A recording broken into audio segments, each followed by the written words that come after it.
കേരളത്തിലെ രാഷ്ട്രീയ മണ്ഡലം എപ്പോഴും ചടുലമാണ്. എന്നാൽ സിനിമ ടെലിവിഷൻ രംഗത്തെ രണ്ട് പ്രമുഖർ രാഷ്ട്രീയ ഗോതയിൽ നേർക്കുനേർ വരുമ്പോൾ അത് കേവലം ഒരു തിരഞ്ഞെടുപ്പ് വാർത്ത എന്നതിലുപരി വലിയൊരു സാമൂഹിക ചർച്ചയായി മാറുന്നു. തൃക്കാക്കരയിലെ 2020 സ്ഥാനാർത്ഥിയായി പ്രഖ്യാപിക്കപ്പെട്ട അഖിൽ മാരാരും പാലക്കാട് UDF സ്ഥാനാർത്ഥിയായി മത്സരരംഗത്തുള്ള നടൻ രമേശ് പിഷാരടിയും തമ്മിലുള്ള വാക്പോര് ഇപ്പോൾ കേരളം ഉറ്റുനോക്കുന്ന ഒന്നായി മാറിയിരിക്കുകയാണ്. പാലക്കാട് നിയമസഭാ ഉപതെരഞ്ഞെടുപ്പിൽ രമേശ് പിഷാരടി UDF സ്ഥാനാർത്ഥിയായി എത്തിയതോടെയാണ് അഖിൽ മാരാർ കടുത്ത വിമർശനവുമായി രംഗത്തെത്തിയത്. പിഷാരടിയും അഖിൽ മാരാരും തമ്മിലുള്ള വ്യത്യാസം എന്ന തലക്കെട്ടിൽ അഖിൽ പങ്കുവച്ച കുറിപ്പ് സോഷ്യൽ മീഡിയയിൽ വലിയ ചർച്ചകൾക്ക് വഴിതെളിച്ചു. പിഷാരടി രാഷ്ട്രീയത്തിൽ ഇറങ്ങുന്നത് കേവലം ലാഭം കൊയ്യാൻ വേണ്ടിയാണെന്നും യഥാർത്ഥ രാഷ്ട്രീയ പ്രവർത്തനം എന്താണെന്ന് അദ്ദേഹത്തിന് അറിയില്ലെന്നുമാണ് അഖിൽ മാരാർ ആരോപിച്ചത്. സിനിമയിലൂടെ കോടികൾ സമ്പാദിച്ച് സ്വന്തം ജീവിതവും കുടുംബവും സുരക്ഷിതമാക്കിയ ശേഷം മാത്രം രാഷ്ട്രീയത്തിലേക്ക് വന്ന വ്യക്തിയാണ് പിഷാരടി. ഇതിനെ ഒരു സേഫ് ഗെയിമായാണ് അഖിൽ മാരാർ വിശേഷിപ്പിച്ചത്. ജയിക്കാൻ ഉറപ്പുള്ള സീറ്റ് കിട്ടിയാൽ മാത്രം മത്സരിക്കുക എന്നത് രാഷ്ട്രീയ സേവനമല്ല, മറിച്ച് അധികാരത്തോടുള്ള മോഹമാണെന്നും അഖിൽ കുറ്റപ്പെടുത്തുന്നു. പിഷാരടി ഇതുവരെ ഒരു ജനകീയ വിഷയത്തിലും നേരിട്ട് ഇടപെട്ടിട്ടില്ലെന്നും ജനങ്ങൾക്കിടയിൽ ഇറങ്ങി പ്രവർത്തിച്ചിട്ടില്ലെന്നും അഖിൽ ചൂണ്ടിക്കാട്ടി. പൊതുപ്രവർത്തനത്തിന്റെ ഭാഗമായി ഒരു കേസിൽ പോലും പ്രതിയാകാത്ത ഒരാൾക്ക് എങ്ങനെ ജനപ്രതിനിധിയാകാൻ കഴിയുമെന്നാണ് അദ്ദേഹത്തിന്റെ ചോദ്യം. രാഷ്ട്രീയത്തിൽ ഇറങ്ങുമ്പോഴും മമ്മൂട്ടിയുടെയും ആന്റോ ജോസഫിന്റെയും ഒക്കെ താല്പര്യങ്ങൾ സംരക്ഷിച്ച് സിനിമയിൽ സജീവമാകാനുള്ള ശ്രമമാണ് പിഷാരടി നടത്തുന്നത്. തോൽക്കാൻ സാധ്യതയുള്ള ഒരു മണ്ഡലത്തിൽ മത്സരിച്ച് പാർട്ടിയോടുള്ള കൂറ് തെളിയിക്കാൻ പിഷാരടി തയ്യാറായില്ലെന്നും അഖിൽ പരിഹസിച്ചു. ഷാഫി പറമ്പിൽ പിഷാരടിക്ക് വിറ്റ സീറ്റാണ് പാലക്കാടെന്നും അവിടെ തോൽക്കുമെന്ന് ഉറപ്പാകുമ്പോൾ CPM BJP ഡീൽ എന്ന് ആരോപിക്കാൻ കോൺഗ്രസിന് നാണമില്ല എന്നും അഖിൽ ചോദിക്കുന്നു. തന്റെ രാഷ്ട്രീയ ജീവിതത്തെ പിഷാരടിയുമായി താരതമ്യം ചെയ്തുകൊണ്ട് അഖിൽ മാരാർ തന്റെ ഭൂതകാലം വിവരിക്കുന്നുണ്ട്. 2012 മുതൽ സജീവ രാഷ്ട്രീയത്തിലുള്ള താൻ CPM ആക്രമണങ്ങളിൽ തകർക്കപ്പെട്ട യൂത്ത് കോൺഗ്രസുകാരനായിരുന്നുവെന്ന് അദ്ദേഹം ഓർമ്മിപ്പിക്കുന്നു. 13 കേസുകളിൽ പ്രതിയായതും വധശ്രമങ്ങളെ അതിജീവിച്ചതും തന്റെ രാഷ്ട്രീയ സത്യസന്ധതയുടെ അടയാളമാണെന്നാണ് അദ്ദേഹം ഉയർത്തിക്കാട്ടുന്നത്.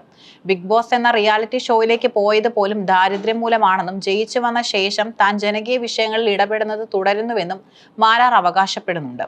34 വയസ്സ് വരെ ഒന്നുമില്ലാത്തവൻ കഴിഞ്ഞ 3 വർഷം കൊണ്ട് നേടിയതൊക്കെ നഷ്ടപ്പെട്ടാലും എനിക്ക് വിഷമമില്ല, കാരണം ഞാൻ ജനങ്ങൾക്ക് വേണ്ടി നിലകൊള്ളുന്നവനാണ്. ഇതാണ് അഖിലിന്റെ പക്ഷം. അഖിൽ മാരാരുടെ രൂക്ഷമായ ആക്രമണത്തിന് മുന്നിൽ പതറാതെ തികഞ്ഞ സംയമനത്തോടെയും അല്പം പരിഹാസത്തോടെയുമാണ് രമേശ് പിഷാരടി പ്രതികരിച്ചത്.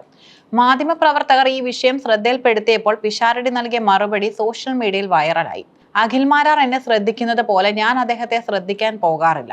വേറൊന്നും കൊണ്ടല്ല, സമയമില്ല. ഈ ഒരൊറ്റ വാചകത്തിലൂടെ അഖിലിന്റെ ആരോപണങ്ങളെ പിഷാരടി തള്ളിക്കളഞ്ഞു.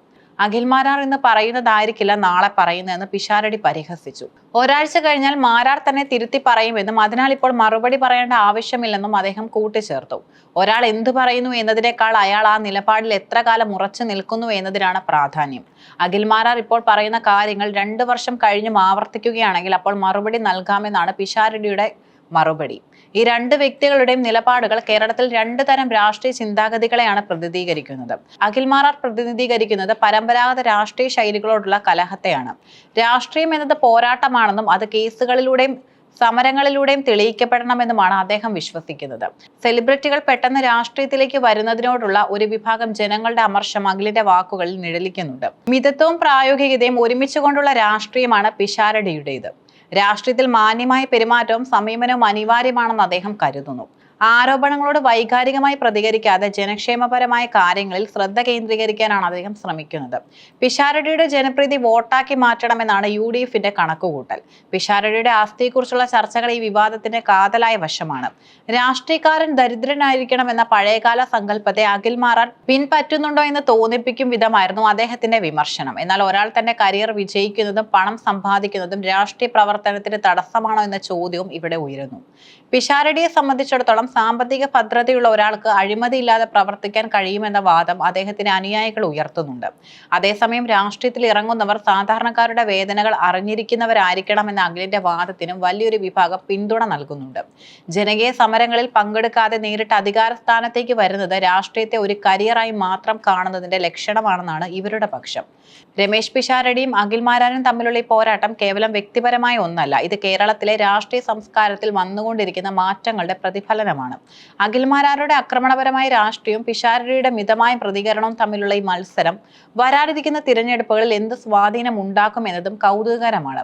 അഖിൽ പറഞ്ഞതുപോലെ അദ്ദേഹം നിലപാടുകളിൽ ഉറച്ചു നിൽക്കുമോ അതോ പിഷാരടി പറഞ്ഞതുപോലെ കാലം അദ്ദേഹത്തെ കൊണ്ടിത് തിരുത്തിക്കുമോ? ഇതിനുള്ള ഉത്തരം വരും കാലം നൽകും. എന്തായാലും പാലക്കാട്ടെയും തൃക്കാക്കരയിലെയും വോട്ടർമാർക്ക് ഈ 2 താരങ്ങൾ താരങ്ങളുടെയും രാഷ്ട്രീയ നിലപാടുകൾ ഇപ്പോൾ സുപരിചിതമായി കഴിഞ്ഞു.